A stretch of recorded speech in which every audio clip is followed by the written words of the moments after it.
Hello, my dear adventurers. It's time to settle in for another evening where we explore the mysteries that keep us awake at night and the stories that help us drift away.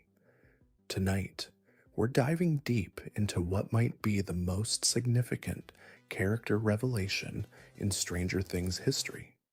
Will Byers, the boy who vanished on November 6th, 1983, and started this entire saga, has powers.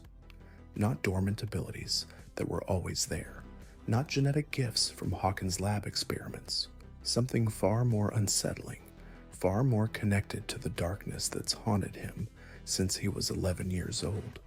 This is about transformation, about survival twisting into something else entirely, about the price of being chosen by monsters.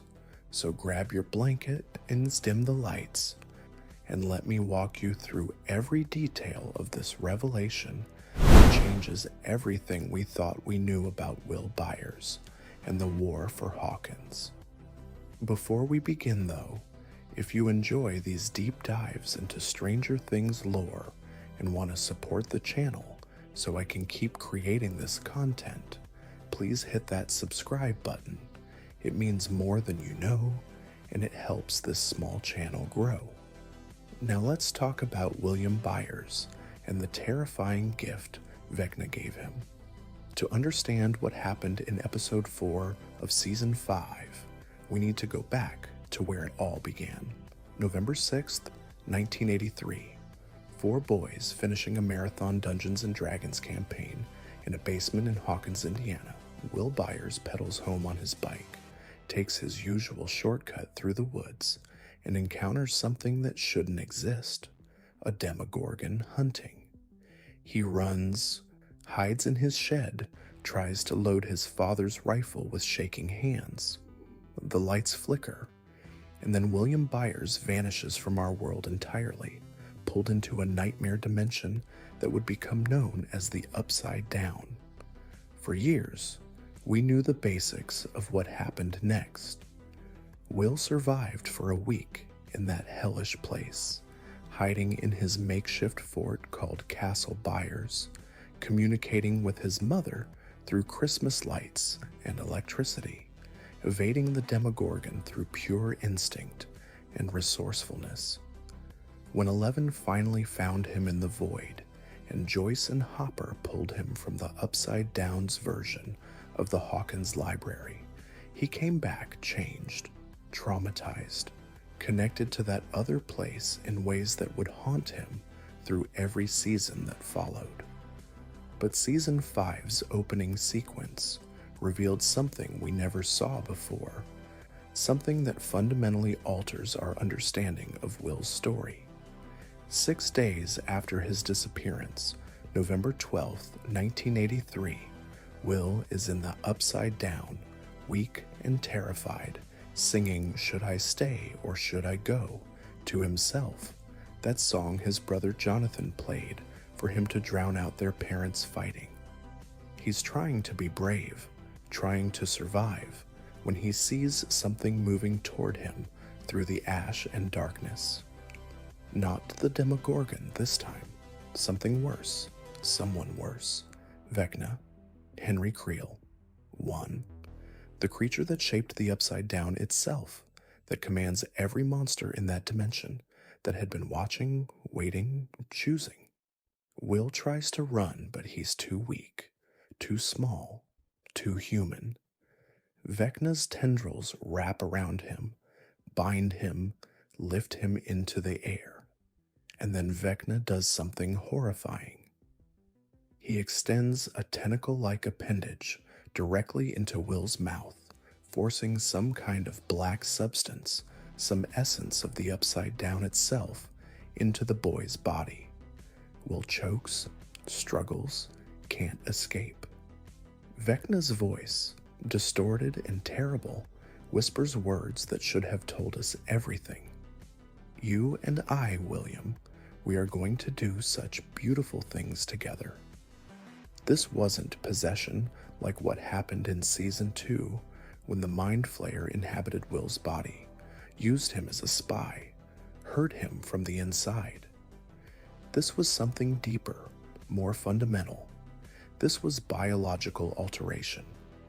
Vecna was connecting Will to the hive mind at a cellular level, changing his blood, his nervous system, making him part of the Upside Down's network, while still leaving him enough autonomy to function in the human world.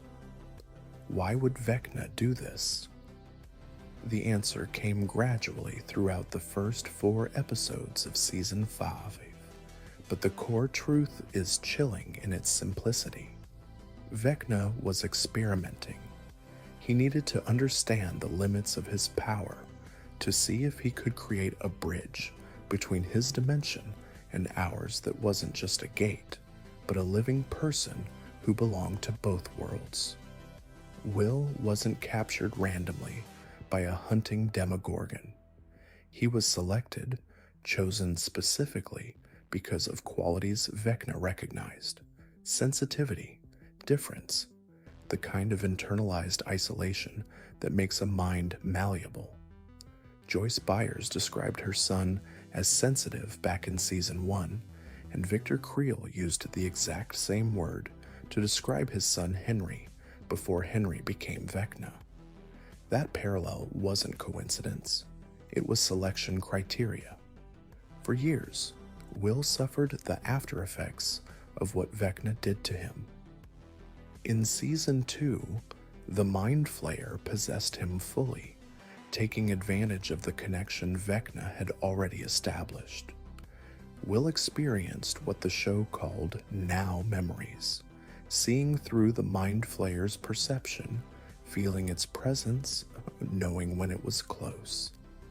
Joyce, Jonathan, Hopper, and the others managed to burn the Mind Flayer out of Will's body through heat, severing the possession. But as we learned in Season 5, that connection was never truly severed. Will insisted to Mike, Lucas, and Robin in Season 5 that the link to Vecna and the Upside Down remained, dormant but present, like a phone line that was muted but never disconnected. The closer he got to Hawkins, the stronger that connection became. Living in California gave him distance, breathing room, a chance to almost feel normal. But returning to Hawkins, to the epicenter where Vecna's gates were tearing reality apart, meant plunging back into proximity with the source of his trauma. The hive mind that Vecna commands is one of the most terrifying aspects of the Upside Down. Every living thing in that dimension, from the smallest vine to the largest demogorgon to the swirling particles in the air, exists as part of a connected network with Vecna's consciousness at the center.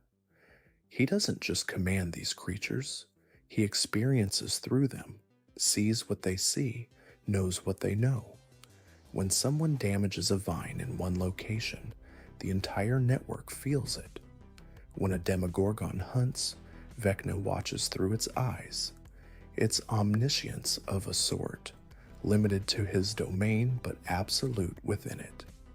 And Will Byers, transformed on a cellular level by Vecna's intervention 7 years ago, had become part of that network without fully understanding what it meant.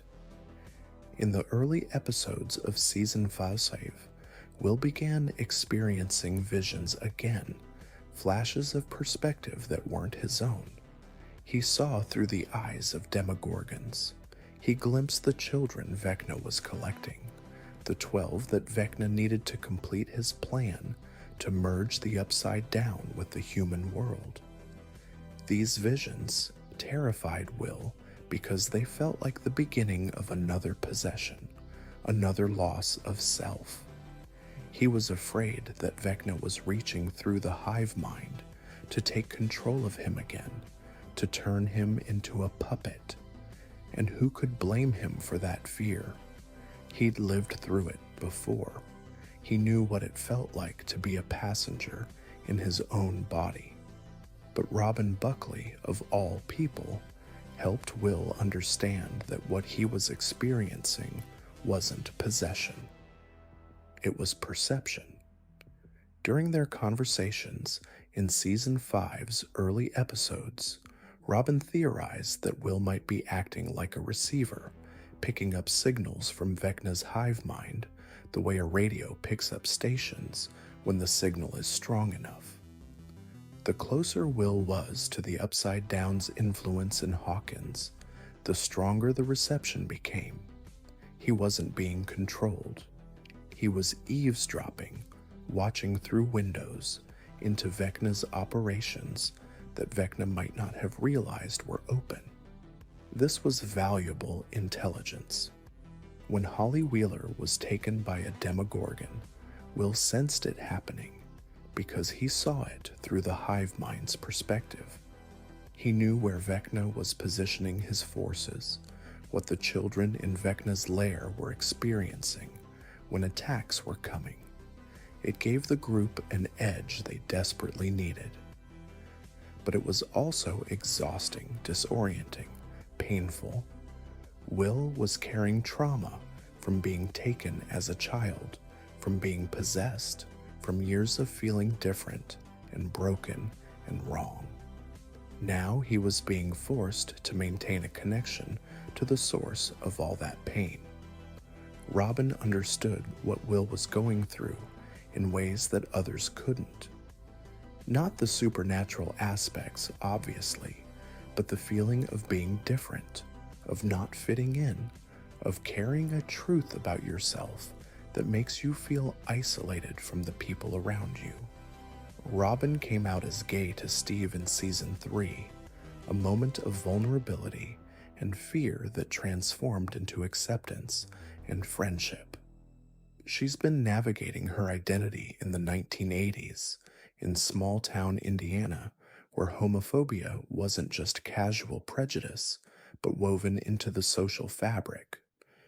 She found Vicky, started a relationship, learned to be more confident in who she is. And in Season 5, she recognized something in Will Byers that the show has been carefully building since Season 1.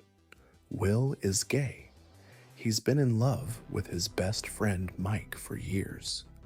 He's been carrying that truth like a weight, afraid of rejection, afraid of losing the friendships that mean everything to him.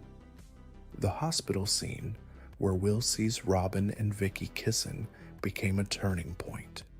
Here was a proof that someone like him could be accepted, could be happy, could be open about who they are without losing everything. Robin's relationship with Vicky wasn't easy, wasn't simple, but it existed. It was real. And when Robin and Will started talking, really talking, Robin shared her wisdom about self-acceptance. She told Will about looking within himself for answers about strength and identity. She talked about how the things that make you different, the things you're afraid will make people reject you, are actually what make you special. She encouraged him to stop running from who he is and to embrace it, because that acceptance is where real power comes from. Not supernatural power necessarily, though that would come, but personal power, the strength to stand in your truth. Will took Robin's advice in a way she probably didn't anticipate. He started looking back at his younger self, at memories from before everything went wrong. His childhood with Mike, Lucas, and Dustin, the four of them playing Dungeons and Dragons and riding bikes and building Castle Byers in the woods. The moments when he felt safe, accepted, part of something. He thought about his character in their campaigns, Will the Wise, the wizard who cast fireballs at enemies because sometimes the bad guys are smart too, and you need power to match power. He remembered his mother loving him, his brother protecting him, his friends standing by him, even when he was the one who kept getting targeted by monsters. These memories weren't about denying the trauma or pretending he hadn't been changed by what happened to him. They were about recognizing that he'd always had strength, even when he felt weak, that he'd survived things that should have killed him, that being different wasn't being broken. And crucially, Mike had said something to Will earlier in the season that planted a seed, though Mike probably didn't realize how prophetic his words would become. During one of their conversations about Will's visions and his connection to the hive mind, Mike compared Will and Vecna in a way that was meant to be encouraging. He said that if Will could tap into the hive mind, if he could see what Vecna sees, then he wasn't just a receiver, he was a sorcerer, someone with power, someone who could fight back. Mike called Will a sorcerer, invoking their Dungeons and Dragons world, where Will's character had always been the wizard, the one with arcane abilities. At the time, it sounded like friendship, like one friend trying to boost another's confidence. But Mike's words turned out to be more than encouragement. They were recognition of potential that Will hadn't yet unlocked. Everything came to a head in episode 4, titled Sorcerer, a choice of title that in hindsight screams with meaning. Vecna launched a massive assault on the military base in Hawkins, the 5’s, where Joyce, Hopper, Will, Lucas, Robin, and others were stationed. Demogorgons poured through rifts in reality. 11 was fighting in the Upside Down itself, separated from the group, unable to help. The military's weapons were ineffective. People were dying. And then Vecna himself appeared, confronting Will directly for the first time since that moment in Castle Byers 7 years ago. Vecna's words to Will were designed to break him. He told Will that he was weak, broken, the perfect vessel to control. He explained that he specifically chose children for his hive mind because their minds are malleable, easier to shape and manipulate. He taunted Will about being different, about not fitting in, about all the years of isolation and fear. He claimed that Will had shown him what was possible all those years ago, that Will's capture and transformation had been the prototype for everything Vecna was doing now. The 12 children Vecna was collecting, attaching to spires in his lair, connecting to the hive mind, were all echoes of what he'd done to Will. And now Vecna was here to complete the process, to fully subsume Will's consciousness and use him as a weapon against his own friends. While Vecna spoke, Will could see through the hive mind that his friends were about to die. Mike, Lucas, and Robin were in different locations around Hawkins, and Demogorgons were closing in on each of them. Will watched through multiple perspectives simultaneously as the monsters prepared to kill the people he loved most. Mike, his first friend, his best friend, the person he'd been in love with for years, even though he'd never said it aloud. Lucas, who'd stood by him through everything, who'd helped search for him when he vanished, who was going through his own hell with Max in a coma. And Robin, who'd just helped him understand that being different wasn't weakness, that acceptance was strength. Something shifted in Will's mind in that moment. Instead of giving in to fear, instead of believing Vecna's words about being weak and broken, Will chose to reject that narrative entirely. He remembered Robin's advice about looking within himself. He thought about Mike calling him a sorcerer, recognizing power in him.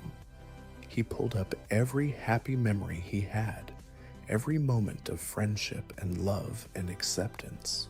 The fort in the woods, campaign sessions that lasted until dawn, his mother telling him she'd never stop looking for him, Jonathan teaching him that it's okay to be different.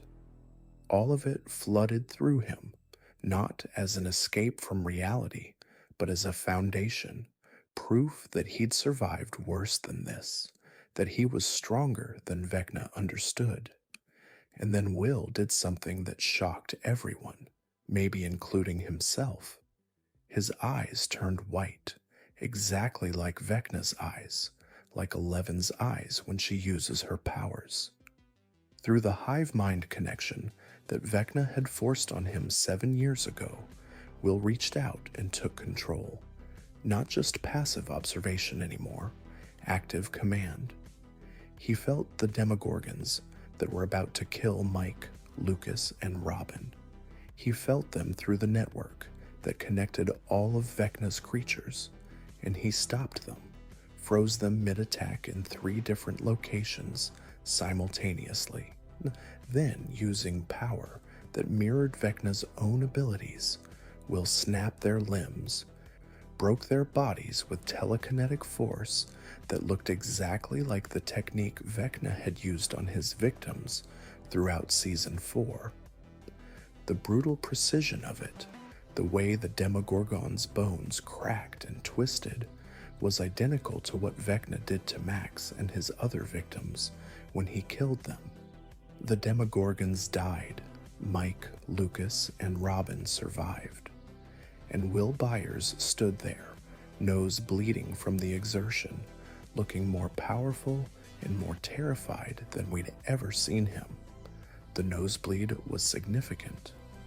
Throughout the series, nosebleeds have been the physical manifestation of psychic strain. 11 gets them every time she pushes her powers.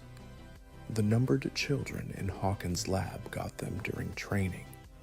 Dr. Brenner's test subjects all showed this symptom when using telekinetic abilities. The fact that Will experienced the same thing wasn't random. It confirmed that what he'd just done required the same kind of psychic energy, the same biological processes that powered 11's gifts. But Will wasn't a numbered subject. He wasn't experimented on by Dr. Brenner, wasn't injected with Henry Creel's blood or DNA, wasn't put through the Rainbow Room trials.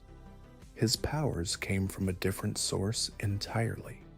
They came from Vecna himself. The explanation that's emerged from interviews with the Duffer Brothers and from the narrative itself is both elegant and horrifying. When Vecna forced that tentacle into Will's mouth back in 1983, when he connected Will to the hive mind, he fundamentally altered Will's biology. The substance he introduced, whatever it was, whatever essence of the Upside Down flowed through that connection, changed Will on a cellular level. It integrated him into the hive mind's network, yes, but it also gave him the potential to access the same abilities that flow through that network. Vecna's powers, his telekinesis, his ability to break bodies and invade minds, all stem from his connection to the Upside Down and the hive mind he shaped. By making Will part of that system, Vecna inadvertently created someone who could potentially rival his own abilities. This is different from how Henry Creel originally gained his powers. Henry encountered the Mind Flayer's predecessor in Dimension X when he was a child, and that entity gave him telepathic and telekinetic abilities. Those powers were his own, intrinsic to him, which is why Dr. Brenner harvested his blood and DNA to try to replicate them in other children.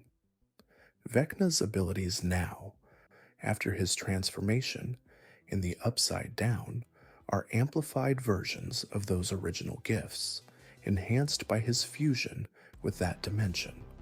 And Will, connected to Vecna through the hive mind, can now access and replicate those amplified abilities. He's not generating them from his own psychic potential the way 11 does. He's channeling them through the hive mind connection, using Vecna's own power against him. The parallels to Harry Potter and Voldemort that Noah Schnapp mentioned in interviews are incredibly apt. Harry could speak Parseltongue and see into Voldemort's mind because a piece of Voldemort's soul lived inside him. The connection between them went both ways. Voldemort could reach into Harry's mind, but Harry could also use that connection to gain information and even, ultimately, to help destroy the Dark Lord.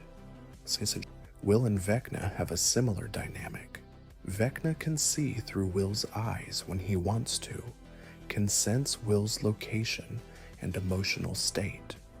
But Will can also see through Vecna's eyes, through every creature in the hive mind. And now, as we've discovered, Will can seize control of that network when he's strong enough, when his emotional state aligns with the requirements of using that power. What's particularly fascinating about Will's transformation is that it required emotional resolution to unlock. He couldn't access these abilities while he was running from himself, while he was afraid of who he is, while he was letting Vecna's words about being weak and broken define him. It was only when he accepted himself, when he drew on love and friendship and happy memories, rather than fear and trauma, that he could harness the power Vecna had inadvertently given him. This connects to themes the show has explored since the beginning. Eleven's powers work best when she's fighting for people she loves, when she's drawing on positive emotions rather than rage or fear. Max broke free from Vecna's curse in Season 4 by holding on to happy memories, by letting her friends pull her back with music and love. Power in Stranger Things, especially power over the Upside Down's influence, comes from connection and acceptance rather than isolation and fear. Robin's role in helping Will reach this point cannot be overstated. Their friendship in Season 5 is one of the most important relationships in the show's final chapters. Robin, who fought her own battle with self-acceptance, who knows what it's like to be different in a world that punishes difference, became the mentor Will needed. She didn't push him to come out or label himself or do anything before he was ready. She simply shared her own story, let him see that she'd survived and found happiness, and encouraged him to look inward for strength. That guidance, combined with Joyce's unwavering belief in her son and Mike's recognition of Will's potential, created the emotional foundation Will needed to become powerful.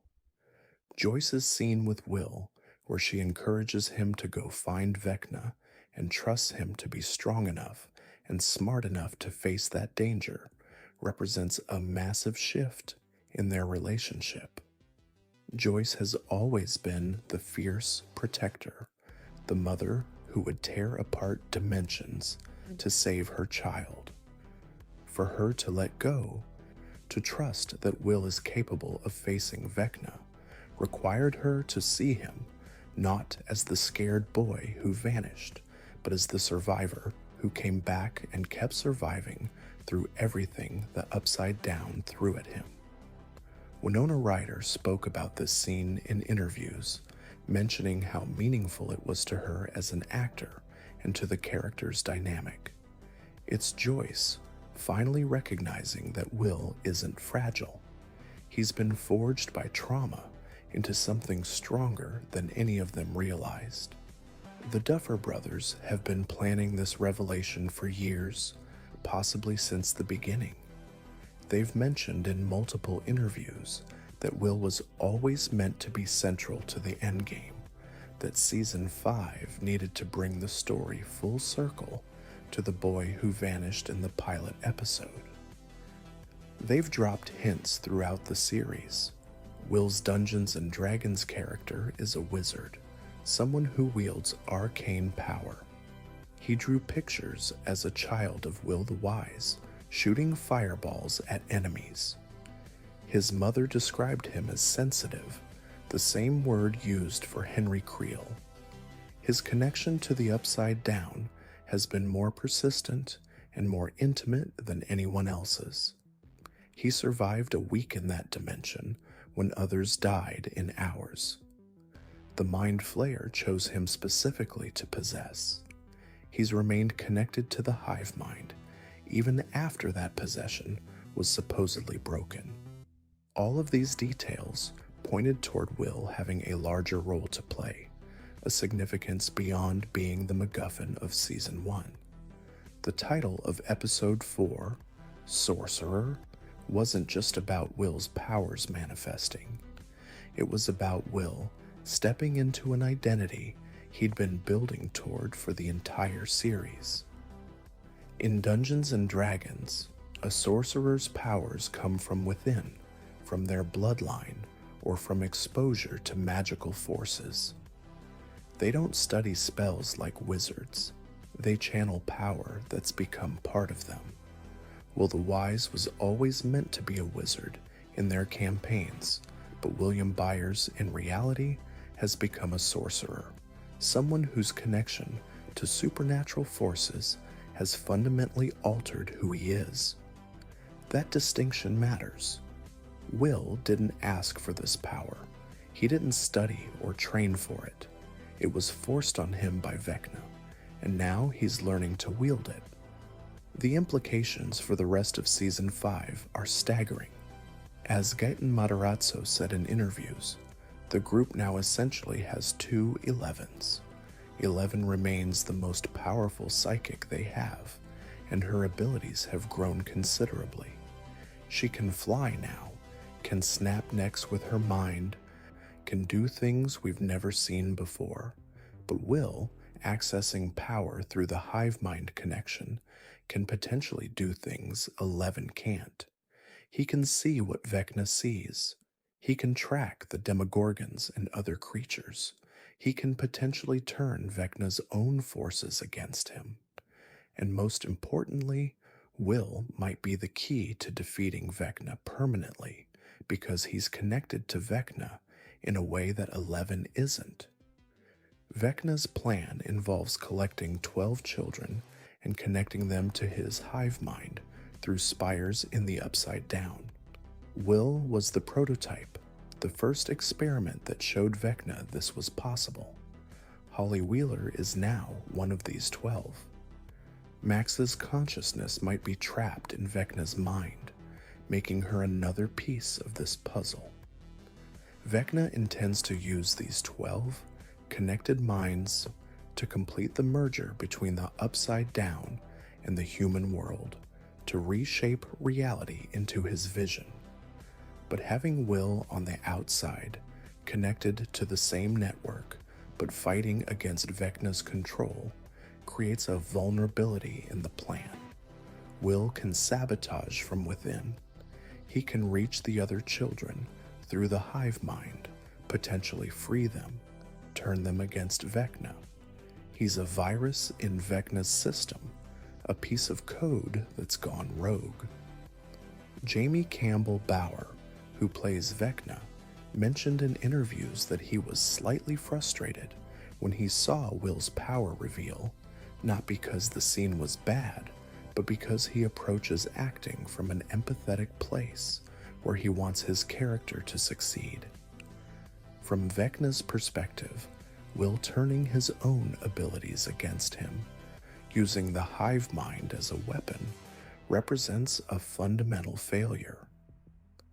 Vecna spent 7 years believing Will was under his thumb, that the connection between them gave him control. The revelation that Will can seize that control, can become a worthy adversary rather than a victim, changes the dynamics of the final battle completely.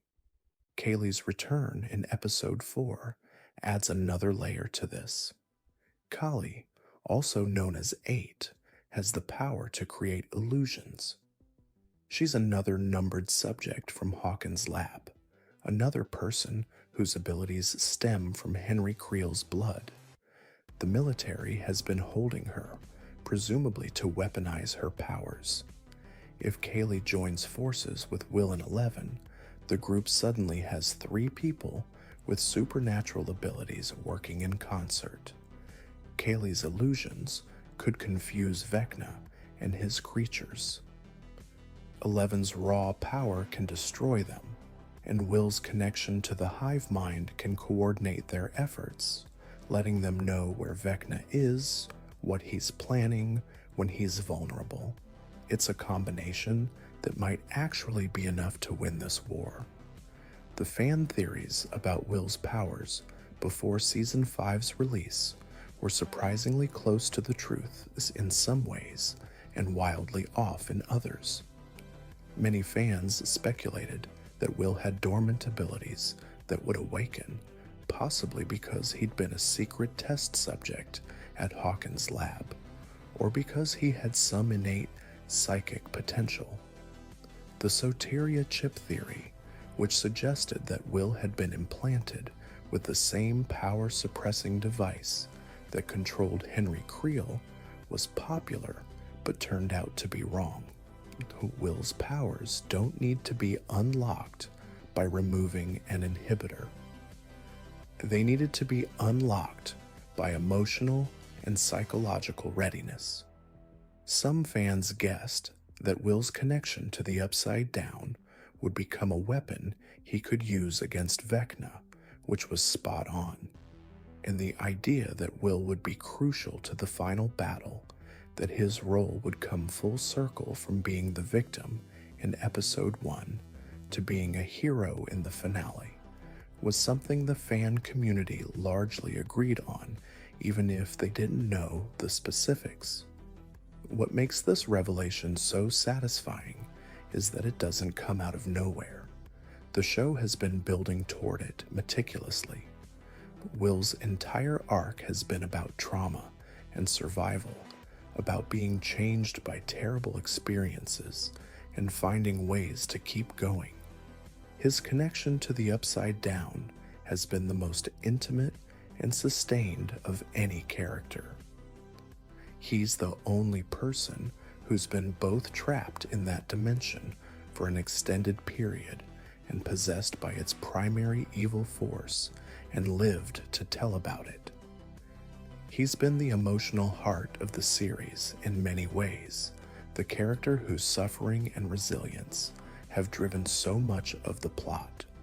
For him to gain power from that trauma, to turn what Vecna did to him into a weapon against Vecna, feels earned. It's not a cheap twist or an unearned power-up. It's the culmination of everything Will has been through. Noah Schnapp's performance in Episode 4 deserves special recognition. The moment when Will's eyes turn white and he seizes control of the Demogorgons is genuinely chilling. Schnapp plays it not as triumph, but as someone channeling something terrifying, something that could easily overwhelm him. The look on his face afterward, the blood from his nose, the exhaustion and fear mixed with relief that his friends are alive, all of it sells the idea that this power comes at a cost. Will isn't enjoying this. He's not reveling in newfound strength.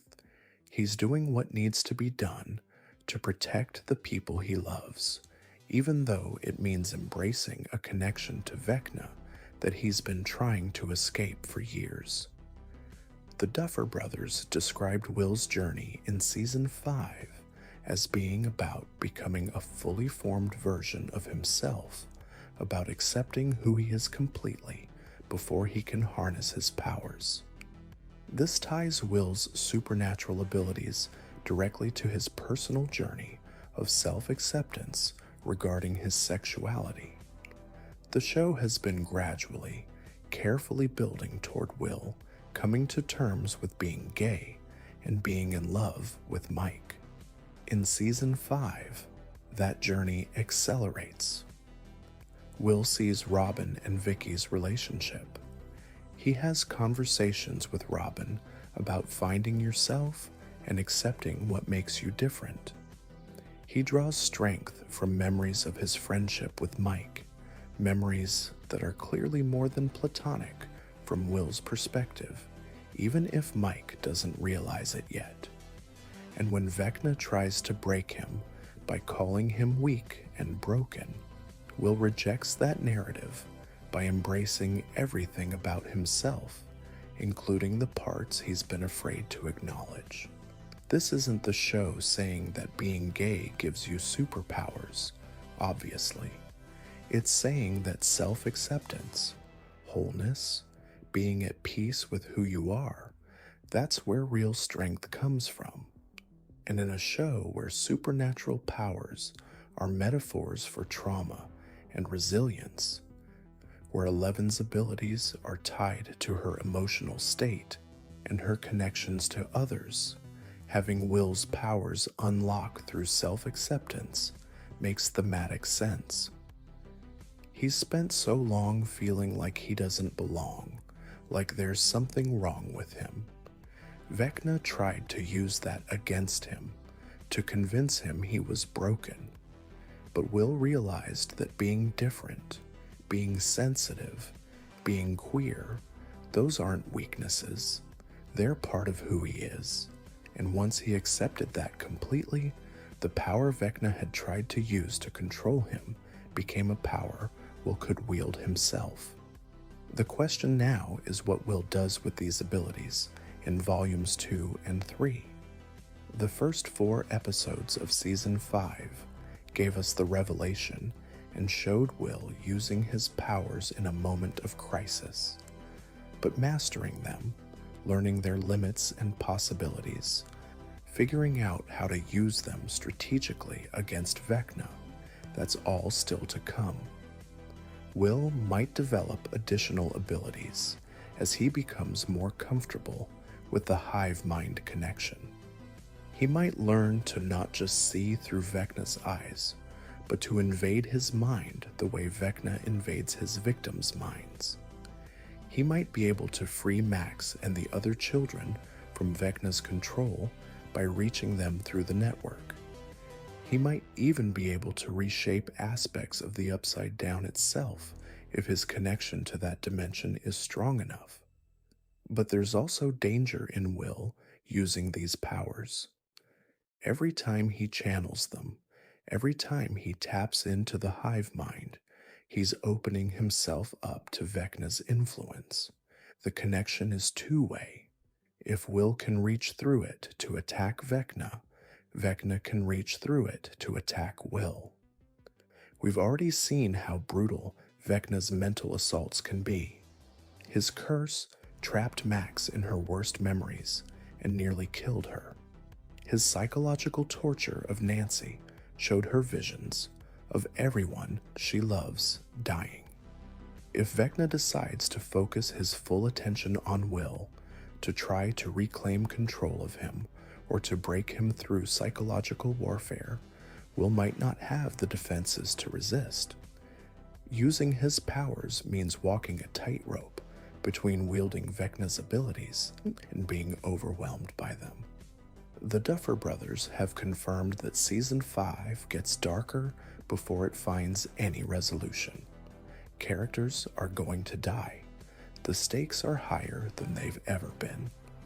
Vecna's plan to merge dimensions is actively in progress, with Hawkins already being consumed by the Upside Down's spread. The military's attempts to contain the situation have failed. 11 is powerful, but she can't be everywhere at once. The group needs every advantage they can get, and Will's powers are a massive advantage. But advantages come with costs. Victories require sacrifices, and Will has already sacrificed so much of his childhood, his innocence, his sense of safety. How much more will this war take from him? One thing that's clear from the way the Duffer Brothers have talked about the ending is that Will's story will have resolution. Noah Schnapp confirmed that Will gets a definitive ending, that his arc completes in a way that feels satisfying. The show is finally giving Will Byers the spotlight he's deserved since the beginning, letting him be more than the victim who needs saving, more than the sensitive kid who keeps getting targeted. He's become a warrior, someone with the power to fight back against the darkness that's haunted him for 7 years. Whether that story ends in triumph or tragedy, or something bittersweet in between, it's going to be centered on Will in a way that honors everything the character has been through. The parallel between Will and Vecna that Noah Schnapp drew to Harry Potter and Voldemort is worth exploring further because it suggests something about how their confrontation might play out. In Harry Potter, the connection between Harry and Voldemort was both a vulnerability and a strength. It caused Harry pain, gave Voldemort access to his thoughts and emotions, created situations where Harry could be manipulated. But ultimately, that connection was also how Voldemort was defeated. Harry's willingness to sacrifice himself, his acceptance of death, his understanding of love and connection that Voldemort could never comprehend, all of it stemmed from experiences that Voldemort's actions had forced on him. The connection between them didn't doom Harry. It positioned him to be the only one who could truly destroy the Dark Lord. If that parallel holds, then Will's connection to Vecna might similarly be both his greatest vulnerability and his greatest weapon. Vecna has been watching Will for years, underestimating him, seeing him as weak because he's sensitive and different and traumatized. But those same qualities that Vecna dismisses as weakness are what make Will strong. His sensitivity means he understands emotions, connections, love in ways that Vecna, who's rejected all of that in favor of power and control, cannot. His trauma means he knows what it's like to suffer and survive. His difference means he doesn't need to conform to anyone's expectations of what strength looks like. And when the final confrontation comes, when Will and Vecna face each other with Hawkins and possibly the world hanging in the balance, it might be Will's humanity, his acceptance of himself, his connections to others that give him the edge Vecna lacks. The revelation of Will's powers in Episode 4 is just the beginning of his transformation into the hero he was always meant to be. The show started with Will's disappearance, and it makes perfect narrative sense for it to end with Will's triumph. He's been the underdog, the victim, the one everyone else fights to protect. Now he has the power to protect himself and others. He can stand beside Eleven as an equal. He can face Vecna not as prey, but as a worthy opponent. And in doing so, he completes a journey from weakness to strength, from victim to victor, from the boy who vanished into the darkness to the young man who stares into that darkness and refuses to blink. The Duffer Brothers crafted this reveal with such care, building toward it across multiple seasons, seeding hints and connections that make it feel inevitable in hindsight. The flashback to Will in the Upside Down and Vecna's violation of him gives context for everything that follows. Robin's mentorship provides the emotional foundation. Mike's words plant the seed of recognition. The hive-mind connection explains the mechanics, and Will's self-acceptance journey gives him the emotional strength to unlock the power that's been dormant inside him for 7 years. It all comes together in that moment in Episode 4 when his eyes turn white and he saves his friends when he stops being passive in his own story and becomes active, powerful, dangerous to Vecna's plans. Volume 2, dropping on Christmas Day, will show us more of what Will can do. We'll see him learning to control these abilities, pushing their limits, facing the consequences and complications of using them. We'll see how his powers interact with 11's, whether they can coordinate their attacks or if their abilities interfere with each other. We'll see Vecna responding to this unexpected threat, trying to reassert control over Will or eliminate him as a factor in the battle. And we'll see Will's relationships with Mike, Joyce, Jonathan, Robin, and the others evolve as he becomes someone new, someone powerful, someone who might be the key to saving everyone, but who's also walking a dangerous line between humanity and the Upside Down's influence. The finale, airing on New Year's Eve, and then in theaters on New Year's Day, will presumably bring Will's story to its conclusion, whether he defeats Vecna directly or plays a crucial supporting role, whether he survives with his powers intact or loses them in the process of saving Hawkins, whether he gets to have a future where he's at peace with himself or if the cost of victory is too high.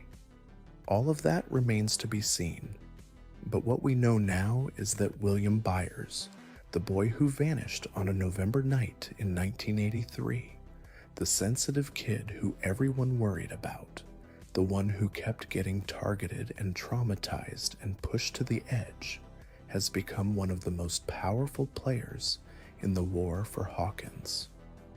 And that transformation, earned through suffering and survival and self-acceptance, is one of the most satisfying character arcs Stranger Things has ever delivered.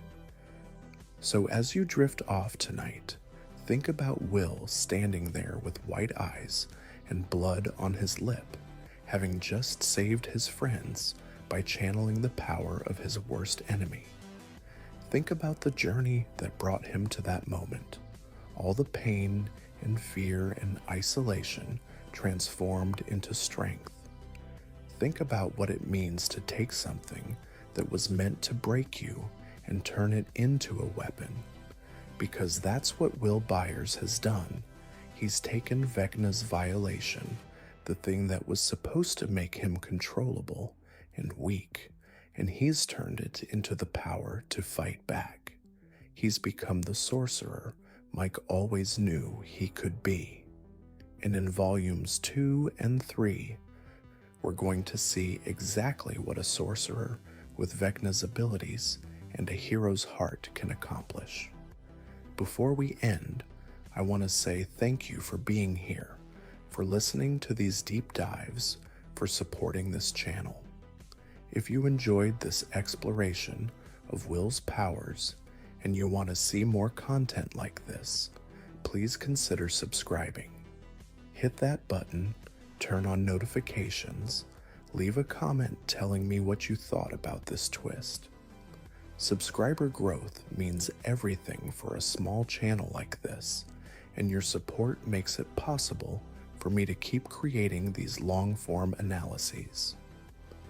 I've got so much more Stranger Things content planned as we head toward volumes 2 and 3.